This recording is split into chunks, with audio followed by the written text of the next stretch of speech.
10월 9일 주일 예배를 시작하겠습니다. 사도신경으로 신앙을 고백합니다.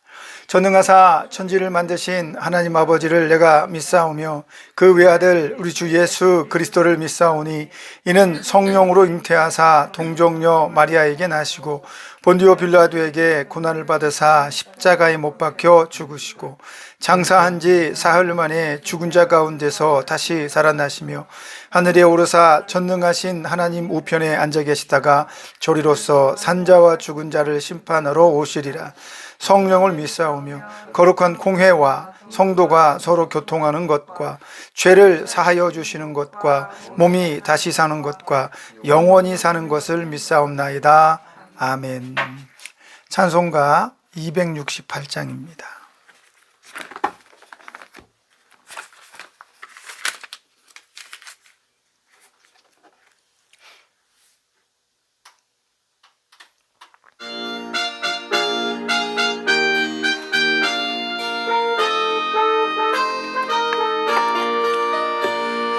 죄에서 자유를 얻게 함은 보혈의 능력 주의 보혈 시험을 이기고 승리하니 참 놀라운 능력이로다. 주의 보혈 능력이 또다. 주의 피 믿으오. 주의 보혈 그 어린 양의 매우 귀중한 피로다. 육체의 정욕을 이길 힘은 보혈의 능력 주의 보혈 정결한 마음을 얻게 하니 참 놀라운 능력이로다. 주의 보혈 능력이 또다. 주의 피 믿으오. 주의 보혈 그 어린 양의 매우 귀중한 피로다. 눈보다 더 희게 맑히는 것 주혈의 능력 주의 보혈 부정한 모든 것 맑히시니 참 놀라운 능력이로다. 주의 보혈 능력이 또다. 주의 피 믿으오. 주의 보혈 그 어린 양의 매우 귀중한 피로다.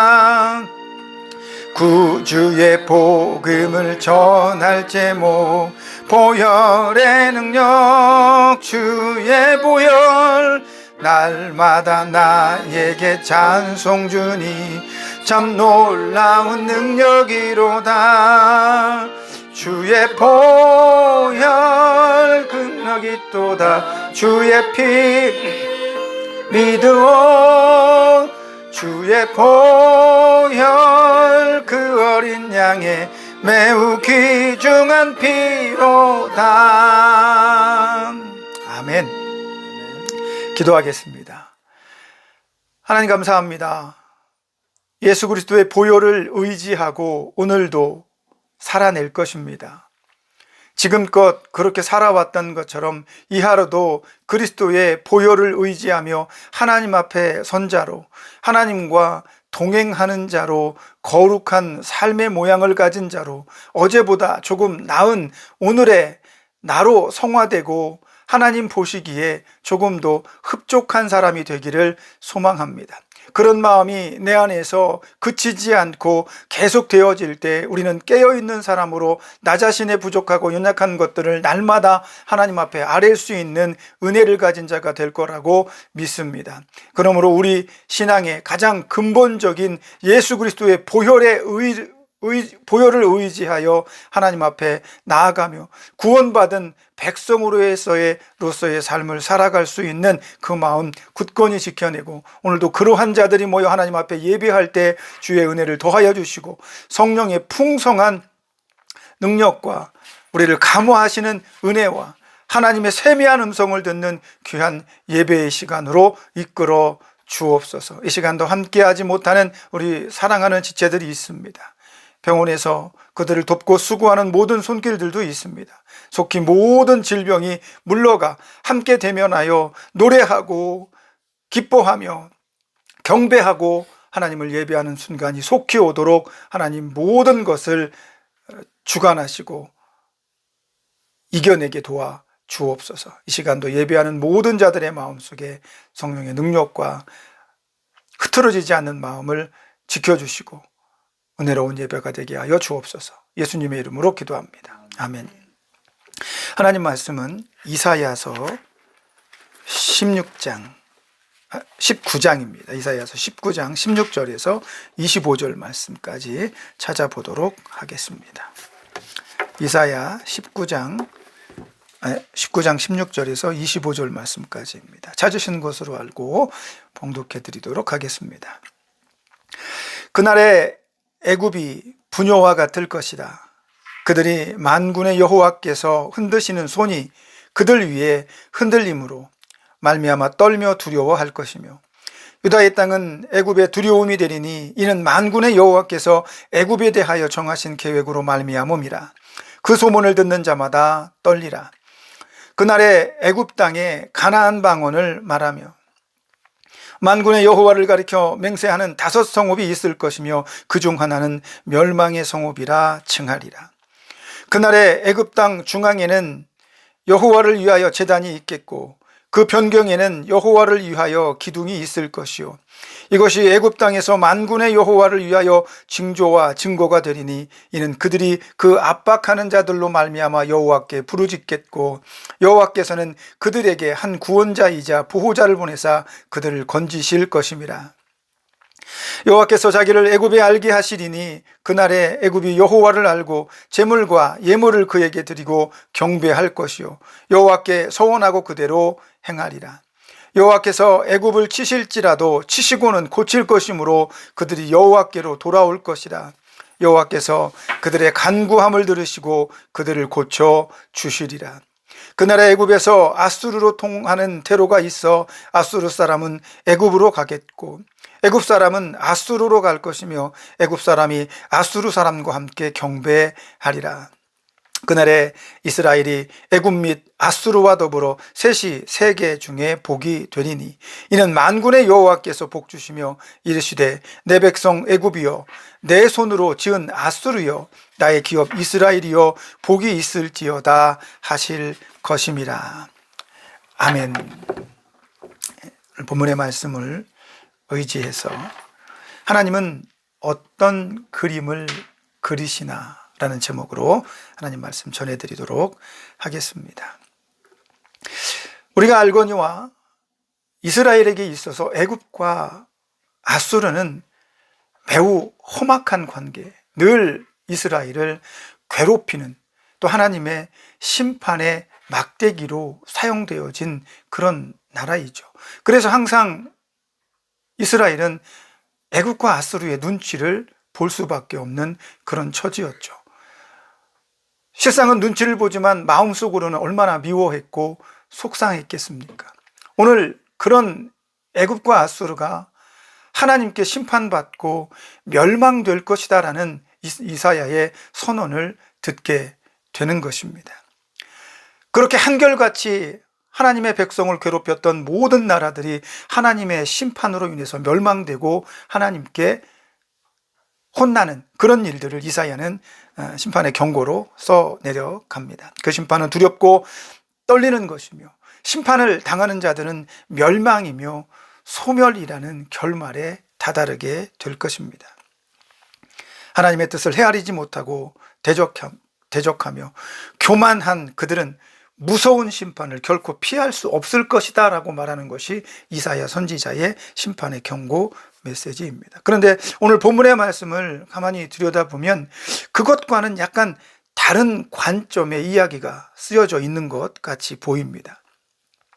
하나님의 뜻에 부합한 삶을 살지 않았던 악한 이방 나라들은 하나님의 심판에서 결코 살아남을 수 없다는 것이 지금까지의 심판의 메시지였는데 마치 이런 공식에 의해서 써내려져 가던 이사야의 심판 선언은 오늘 본문에서 약간 뭔가 좀 다른데라는 느낌을 갖습니다.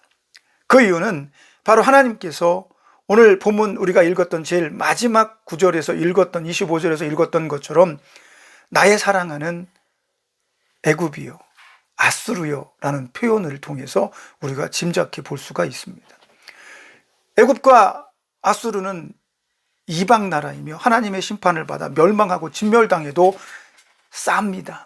그런데 오늘 하나님은 그게 당연하게 여겼는데 그들을 불쌍하게 여기시고 측은하게 여기시고 하나님께서 사랑하는 존재라고까지 말씀하고 있는 거죠. 그런 관점에서 오늘 본문의 말씀을 이해하다 보면 지금까지는 좀 달라. 지금까지는 심판하고 부시고 모든 것을 바짝 낮추고 완전히 밟아 없앨 것처럼 말씀하셨는데 지금은 그들을 구원하시겠다라는 말씀을 하고 있는 것입니다. 1절에서 하나님은 빠른 구름을 19장 1절에서 빠른 구름을 타고 애굽에 강림하실 것이라고 하십니다. 왜 그렇게 빠른 구름을 타고 애굽에 강림하시냐? 그곳에 내려오셔서 크고 강대한 그들이 자랑했던 그 우상들을 짓밟고 그 모든 것들을 회파해 버리시고 애굽을 정복하시려고 하신다는 겁니다. 그들 중에 바른 길을 가게 해야 할 사람들, 곧 소한 사람들과 노베 방백들은 자신들의 지혜를 믿고 잘못된 길로 애굽을 이끌었기 때문이다라고 하나님은 심판의 이유를 들어대고 있습니다. 결국 인간적인 지혜의 한계는 하나님께서 원하시는 바른 길로 가게 하는 능력이 없음을 일깨워 주는 것입니다. 늘 이스라엘은 고민했을 것입니다. 하나님도 없는 저 나라가 저렇게 강할 수가. 우리는 왜 이렇게 약소해서 늘 강대국인 아수르와 애굽의 눈치를 보아야 하는가라고 부러워했는데 하나님은 그들의 강성함과 지혜로웠다라고 하는 그 모든 것들이 구원에 이를 수 없는 하찮은 것들이었다는 것을 증명하고 있는 것입니다. 민족들끼리 서로 죽이는 일들로 애굽은 하나님의 심판을 맛보게 될 것입니다. 이사야 선지자의 이 심판의 메시지는 내전을 틈타서 잔인한 구스의 사바가 왕이 애굽을 통치하는 비극으로 정말로 그 당대에도 실현이 되기도 합니다. 하나님은 말씀하십니다. 그들이 그런 고통과 아픔 속에 바로 그때에 그들이 하나님이 자신들의 고통 안에서 하나님을 발견하게 될 것이다라고 이렇게 이야기하고 있는 거죠. 그런데 애굽이 이 엄중한 하나님의 심판 속에서 스스로 하나님을 찾게 될 수 있을까라는 의문을 가지게 되죠. 아무리 고통과 아픔 속에 있어도 그들이 스스로 하나님을 찾을 수 있을까? 어려운 일입니다.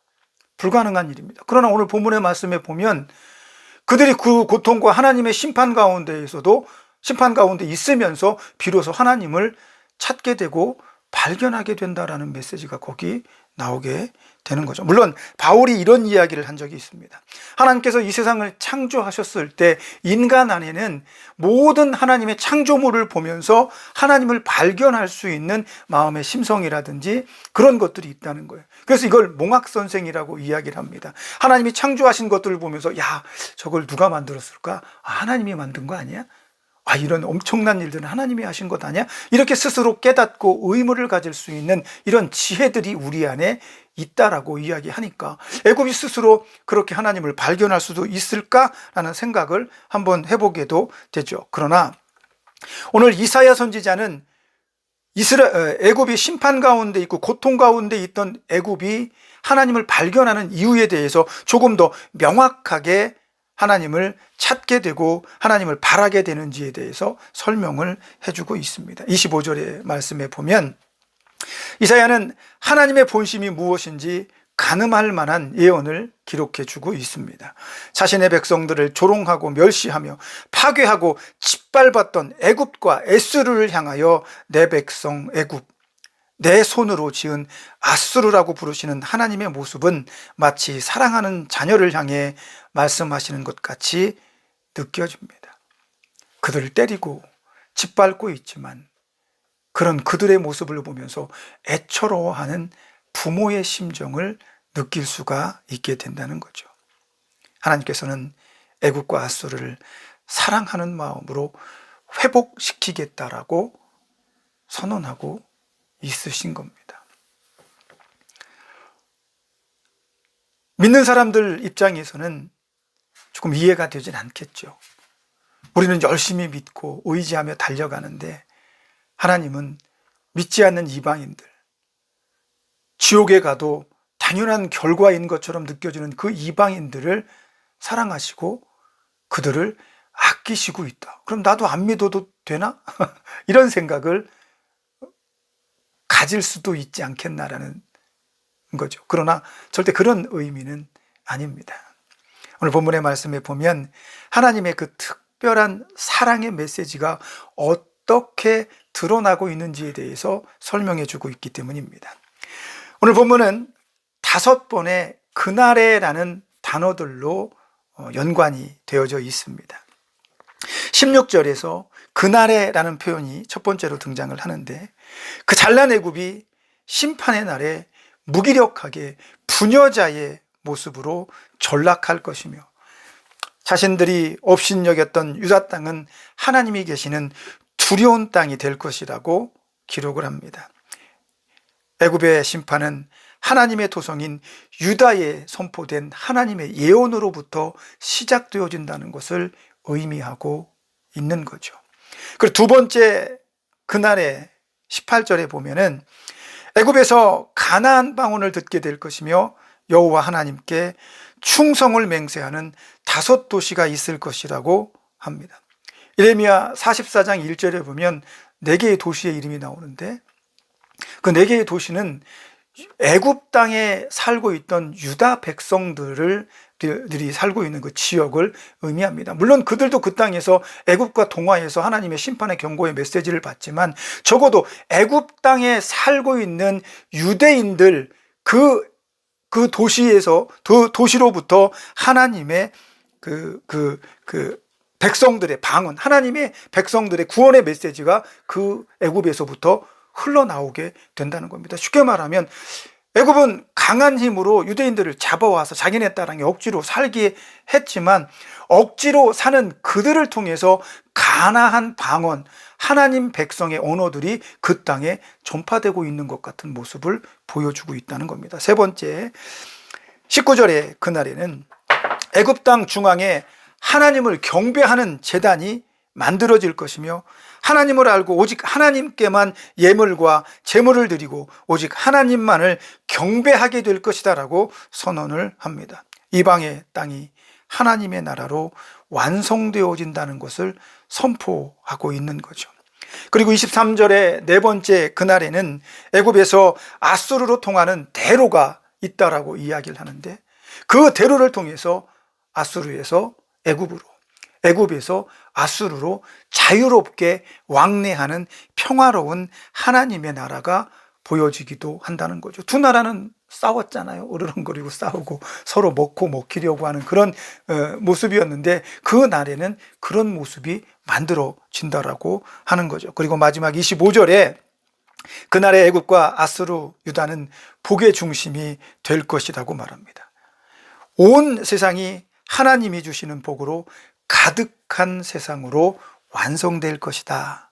하나님께서 그리시는 그림은 바로 그런 그림입니다. 하나님께서 선택하신 나라들이 복을 받을 것이며 하나님의 나라로 완성되어질 것이다 라고 하는 사실입니다. 그런데 중요한 사실 한 가지는 이런 하나님의 그림 안에는 하나님 나라의 완성을 위해서 애쓰는 누군가가 존재한다라는 사실입니다. 왜 하나님은 그 누군가를 사용하시는가? 그런 부분들에 대해서 우리는 많은 이야기를 나누고 고민들을 했습니다. 오늘 본문의 말씀은 하나님께서 애굽과 아수르에 대한 심판의 경고 메시지로 그들에게 선언하신 것입니다. 그 심판의 메시지는 그런데 오히려 애굽과 아수르에게 선포한 것이 아니다라고 저는 생각을 해봅니다. 하나님의 심판은 일어날 것입니다. 우리가 살고 있는 이 현 시대에도 그렇고 과거에도 그렇고 각 시대마다 수많은 이단들이 존재했습니다. 그들은 끊임없이 하나님의 그 나라에 대해서 설명했습니다. 사람들을 미혹하고 사람들을 현혹했습니다. 최근에도 그런 일이 있었죠. 91년도에 저는 신학교를 다니고 있었습니다.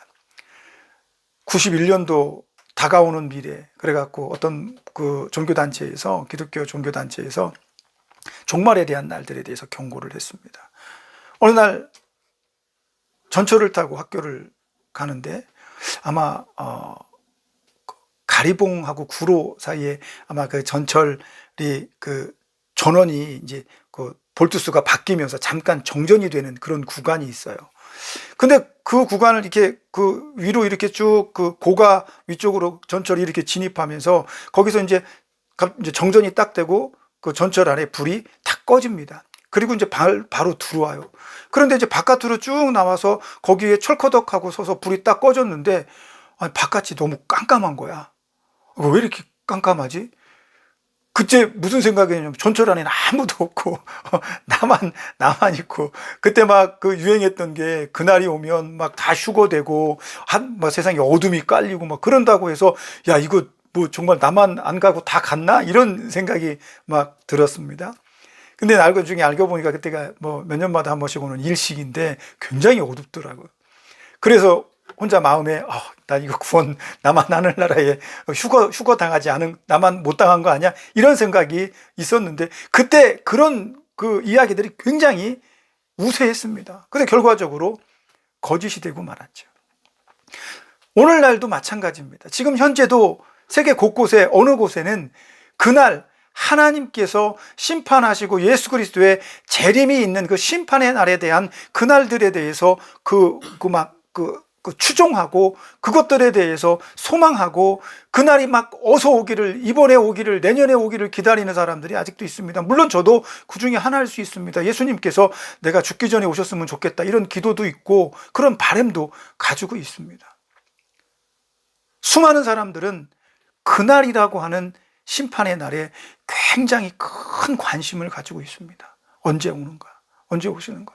생각해 보십시오. 마태복음 어디입니까? 그 예수님께서도 그 날과 그 시는 알지 못한다라고 말씀하신 적이 있습니다. 마태복음 24장 36절인데요. 아버지만 하신다. 하물며 그 날은, 심판의 날은 예수님도 모르시는 거예요. 원래 아시는데 모른다고 하시는 건지, 하나님께 그 전권을 다 의탁하고 맡기셨는지. 그러나 아들도 모르고 그 모든 고난은 아버지께 있다라고 말씀하십니다. 우리는 그날을 소망하고 그날의 비중을 엄청나게 두고 있지만 사실은 그날은 아무도 몰라. 하나님만 아셔. 굉장히 중요한 날이죠. 심판의 날. 오늘 애굽의 심판의 날도 바로 그날입니다. 명확한 날짜는 나와 있지 않지만 심판의 날이라고 하는 그 날을 맞이하면 이런 일들이 있을 것이다라고 말하는 거예요. 여기 오늘 본문에 나오는 애굽과 아수르는 마치 그 지역적으로 보자면 한정된 두 나라에 불과하지만 하나님의 구원 역사 전체를 보자면 세상을 말하는 것이며 이방 나라와 이방 사람들을 의미하는 것입니다. 유다인들은 그리스도인들을 의미한다고도 영적으로 해석을 할 수가 있겠죠. 그렇게 중요한 날, 굉장히 중요합니다. 그런데 그 날은 알 수가 없습니다. 언제인지. 그래 저는 생각했습니다. 야, 그날 구원의 날, 심판의 날, 예수님의 재림의 날 그렇게 중요한데 그날만큼 중요한 날이 또 있을까? 이런 생각을 하게 됩니다. 그러면서 제가 내린 결론은 그날만큼 중요한 날이 있구나 라는 생각을 하게 됩니다. 그날이 언젠가? 바로 오늘입니다. 저는 그렇게 생각합니다. 그 날을 준비하는 오늘을 살아가는 우리에게는 매우 가치 있고 중요하고 소중한 날이다라고 하는 것입니다. 하나님은 오늘 애굽에 대한 심판을 선포하십니다. 그러나 그 심판은 애굽을 향한 하나님의, 세상을 향한 심판의 선언임과 동시에 그 세상을 심판하는 하나님의 심판 계획 안에는 세상을 심판하실 때 그들을 짓밟고 그들을 부수고 멸망시키고 없애버리려고 하는 그 두려운 심판의 날에 하나님은 그들을 긍휼의 눈으로 바라보십니다. 나의 사랑하는 애굽이요, 아수르요, 내가 창조한 너희들이요. 그래서 하나님은 그들을 구원해 주고 싶으신 마음이 간절한 거예요. 그 구원을 이루기 위해서 하나님은 애굽에 하나님의 백성들을 보내시는 겁니다.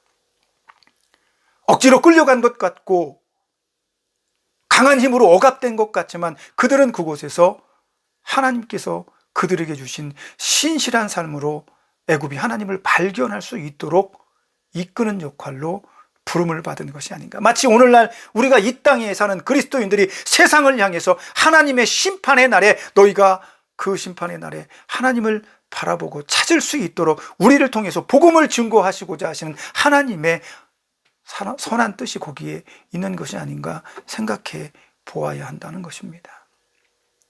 애굽은 유다를 통해서 하나님을 발견하게 될 것입니다.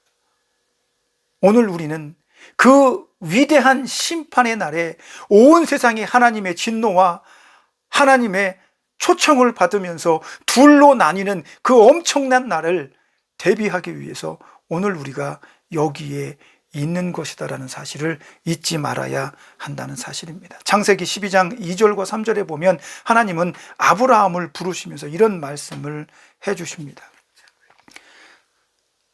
너를 축복하는 자를 내가 축복할 것이며 너를 저주하는 자를 내가 저주할 것이다. 너는 세상의 복의 근원이 될지라 라고 말씀하십니다. 아담만 딱 뽑아서 아담만 딱 구원하고 너희만 뽑아서 너희만 딱 구원하고 이게 하나님의 계획이 아니다라는 겁니다. 아담을 통해서 세상이 복을 받기를 원하셨고 아브라함을 통해서 하나님은 세상이 복을 받기를 원하셨고 바로 여러분을 통해서 하나님은 세상이 복을 받기를 원하신다라는 사실입니다. 오늘 그것이 아수르와 애굽을 향한 심판 메시지의 핵심입니다. 내가 너희를 심판할 거야 라고 말씀하시는 그 하나님의 심판 메시지에는 세상 사람들을 향한 그리스도인들에 대한 사명을 강조하고 있는 겁니다. 야, 나의 심판이 내가 사랑하는 저 죄인들에게 임하기 전에 너희가 복음을 들고 그들에게 나아가야 되지 않겠는가 라고 하는 하나님의 조바심은 아니겠습니까? 예수님이 오시는 그날 중요합니다. 그러나 그날을 맞이할 수 있는, 준비할 수 있는 오늘 그만큼 소중하고 우리에게는 복음을 증거하는 자로 부름을 받은 합당한 사람으로서의 가치로서 오늘이 주는 의미는 그만큼 소중하고 매우 중요하다는 사실을 고민해 보았으면 좋겠습니다. 내가 무엇을 할 수 있을까? 애굽 땅에서 가나안 방언이 들리는 겁니다. 세상 속에서 그리스도인들의 소리가 들리는 겁니다. 아니, 방언이라고 그러니까 나가서 막 방언으로 막 또 이야기하는 것을 이야기하지 않나. 그래서 우리는 날마다 방언을 해야 됩니다. 이렇게 생각하실지 모르겠지만 그런 의미는 아니죠. 세상 속에 그리스도인들의 복음의 소리가 들리더라. 이게 애굽의 가나안 방언이 들리는 이유와 같은 것 아니겠습니까? 이유가 뭡니까? 하나님은 그 가나안 방언, 이스라엘 그리스도인들의 복음의 소리를 통해 그 철천지 원수 같은 애굽과 아수르를 구원하시고자 하시는 겁니다. 그것을 위해서 예수님이 십자가에 달려 돌아가셨잖아요. 그 사실을 믿고 따르는 자들이 구원에 이르게 됩니다. 여기에는 먼저 하나님께서 그 만인 구원설이든 하나님께서 선택하셨던 이건 중요한 게 아니라고 봅니다. 두 가지 다가 사실이라고 믿습니다. 진리라고 믿습니다. 정말 중요한 건 하나님께서 어떤 마음을 가지고 있으시는가라고 하는 겁니다. 25절 마지막 결론 부분에 그렇게 이야기하지 않습니까? 다시 한번 볼까요? 이는 만군의 여호와께서 복 주시며 이르시되 내 백성 애굽이여, 내 손으로 지은 아수르여, 나의 기업 이스라엘이여 라고 말씀하십니다. 이스라엘뿐만 아니라 애굽과 아수르도 하나님은 귀하게 보고 계신다는 거예요. 쓸데없이 그들을 지은 게 아니라는 사실입니다. 하나님은 세상을 구하기 위해 십자가에 달리셨습니다. 그 진리를 우리가 사는 이 자리에서 내가 증거해내는 것이 본분이라는 겁니다. 하나님은 그런 그림을 그리고 계신 거예요. 믿는 사람들을 구원하고 구원의, 나를 위한 구원의 메시지를 쓰시는 것 중요하지만 그 구원을 이루시는 가장 근본적인 원인이 복음을 받은 자가 복음으로 세상에 복음의 기회를, 구원의 기회를 제시할 수 있는 삶을 살라고 그런 그림을 그려주시는 겁니다.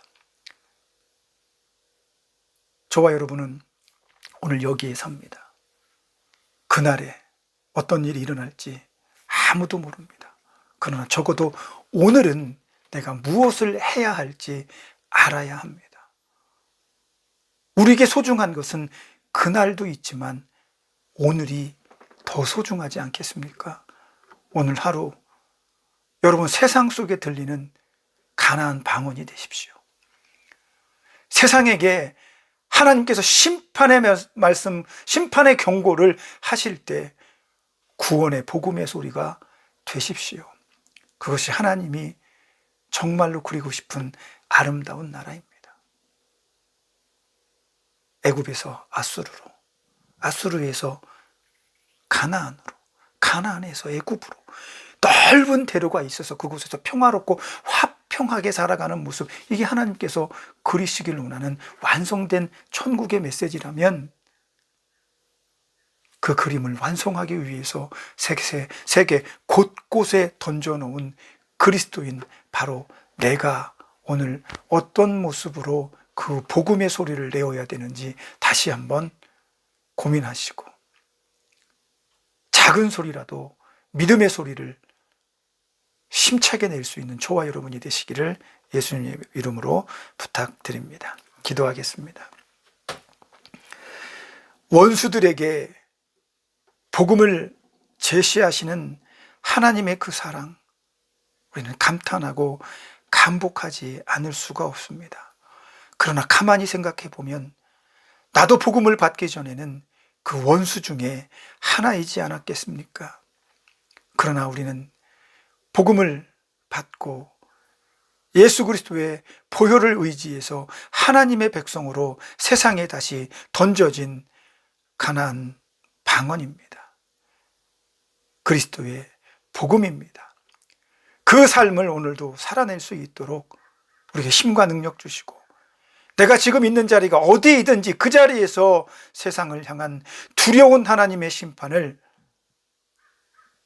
구원의 길로 피할 수 있도록 제시하는 아름다운 신앙의 모습이 될 수 있도록 우리가 세상을 향해 복음의 소리를 외치게 하여 주옵소서.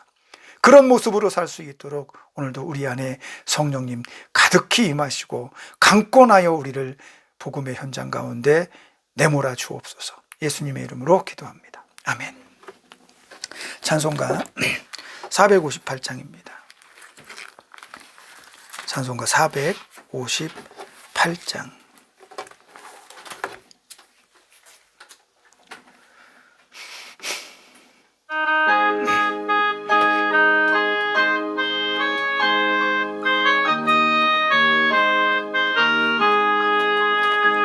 너희 마음에 슬픔이 가득할 때 주가 위로해 주시리라. 아침 해같이 빛나는 마음으로 너 십자가 지고 가라. 참 기쁜 마음으로 십자가 지고 가라. 내가 기쁘게 십자가 지고 가면 슬픈 마음이 위로받네. 때를 따라서 주시는 은혜로서 가란 심령의 힘을 얻고 주가 언약한 말씀을 기억하고 너 십자가 지고 가라. 참 기쁜 마음으로 십자가 지고 가라. 내가 기쁘게 십자가 지고 가면 슬픈 마음이 위로받네.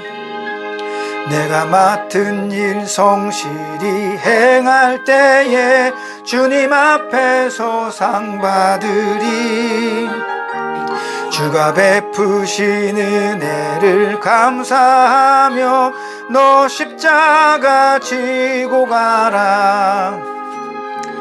참 기쁜 마음으로 십자가 지고 가라. 내가 기쁘게 십자가 지고 가면 슬픈 마음이 위로받네. 아멘. 기도하겠습니다. 우리 마음에 슬픔이 가득하거나 우리가 해야 할 산더미 같은 일들 앞에서조차도 십자가 지는 일을 포기하지 않게 하여 주옵소서.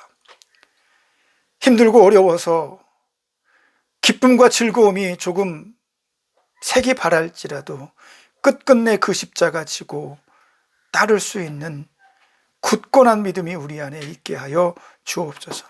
수많은 생각들이 우리를 사로잡고 흔들려 하여도 십자가를 진 그 믿음만큼은 절대로 흔들리지 않게 하여 주셔서 끝끝내 이기고 그날의 구원의 길에 아름답게 올라서는 우리 모두가 되게 축복하여 주옵소서. 또한 그날에 수많은 세상에 복음을 증거한 자들로 기억될 수 있도록 오늘 내 자리에서 그리스도인의 아름다운 삶의 모습으로 세상이 하나님을 발견하고 구원의 길에 들어서는 것을 조금이라도 돕고 그들에게 힘이 될 수 있는 우리가 될 수 있도록 성령님 우리를 사용하여 주시고 하나님의 백성으로 이끌어 주옵소서. 이제는 우리를 구속하여 주신 예수 그리스도의 구속의 은혜와 하나님 아버지의 크신 사랑하심과 성령님의 감동 감화 내주하시며 교통하시는 은혜의 역사가 세상에 던져진 그리스도의 복음의 모습으로 살고자 원하는 우리 모두와 우리가 사랑하는 가족들과 교회와 이 나라 이민족이 왜 이제로부터 영원까지 있을지어다. 아멘.